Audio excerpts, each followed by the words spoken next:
Hello children, how are you all? Hope you all are fine at home. Children, in previous class I told you about unit 2 chapter 7 and that was rural administration. In this class we are going to learn rural and urban livelihoods. Okay children, before starting this lesson, let's learn good manners. So children, as I told you, we all should exercise regularly. We should make it habit to do it every day as it is very important for us as well as our parents and grandparents also. So we all should convince them to do exercise regularly. It makes us strong and healthy and fit. Okay children, now let's come on our topic. So children, I would tell you rural livelihoods. Okay children, so first rural means related to village areas. Okay children, so as I told you in the first chapter of civics means social and political life, that we looked at the many kinds of diversity. It was diversity chapter, no, in our lives. So we also explored how living in different regions has an effect on the work people do. The kinds of plants, trees, crops are things that become important to them. So in this chapter we will look at the different ways in which people earn their living in villages, and here too, as in the first, how they learn earn their earning in cities like in urban livelihoods. Okay children, so first let's talk about rural livelihoods.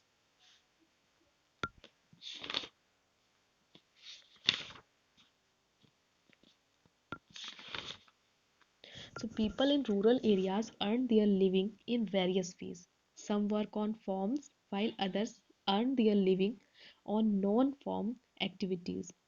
Working on farms involves operations such as preparing the land, sowing, weeding, and harvesting of crops.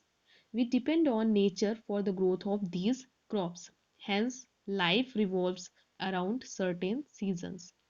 People are busy during sowing and harvesting and less so at other times. So, rural people in different regions of the country grow different crops, and however children, we do find similarities in their lives situations and in the problems that they face. So how people are able to survive or earn will depend upon the land they cultivate. Many depend on these lands for work as laborers. Most farmers grow crops both for their own requirements and also to sell in the market, that they can earn money also to purchase other needful things. So for their survival, many families need to borrow money for their work or when no work is available. There are some families in rural areas which thrive on large acres of lands, business and other activities. However, most small farmers, agricultural laborers, fishing families, craft persons in the villages do not find enough work to keep them employed throughout the year.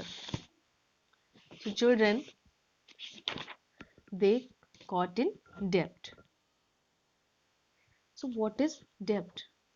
Children, very often small farmers and agricultural laborers need to borrow money for their families to live when they don't have money and when they don't have work also. Then they have to feed their family with this help of borrowed money. They borrow money from moneylenders and soon the amount they have to repay becomes more than what they earn with interest. So therefore they are unable to repay the moneylenders. This is when we can say that they are caught in debt. Okay children. Here you can see borrowing money from money lenders. Agricultural laborers borrow money for emergencies related to health, their children's schooling and other basic needs. and farmers borrow money to buy fertilizers, seeds, and pesticides. So this is how they got in debt. Now I will tell you children about urban areas, how they earn their livelihoods. Children, in urban areas, so first I would like to tell you what is urban. Urban means related to cities. Okay, so people in different urban areas do a variety of jobs, and some of them working on the streets. So many people in urban areas work on the streets as vegetable and flower vendors, barbers, and rickshaw pullers. As you can see these pictures also. And some of them work in market.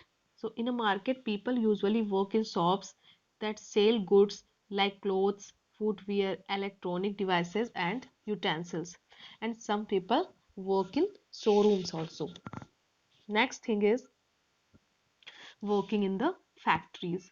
People in urban areas work in different factories that produce goods such as garments, firecrackers, cars, and other vehicles. Some people are involved in construction and maintenance work also. Working in offices. Some people in urban areas work in offices. Some of them work in call centers, and call center workers provide information and services to customers.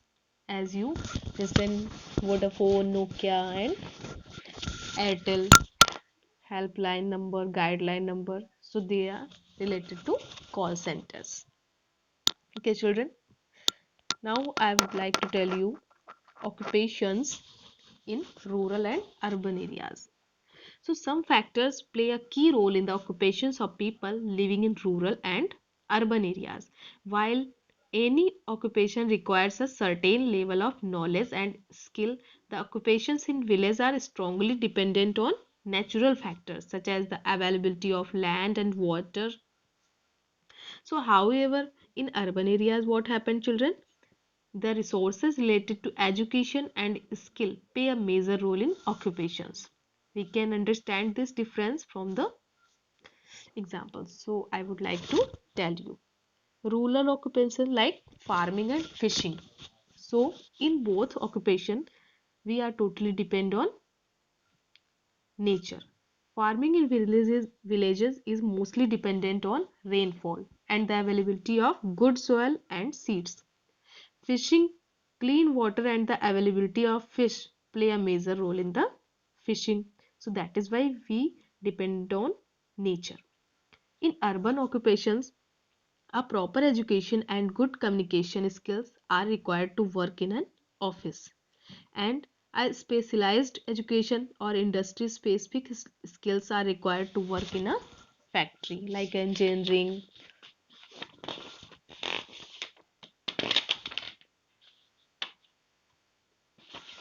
So this is how we can differentiate between occupations in rural and urban areas.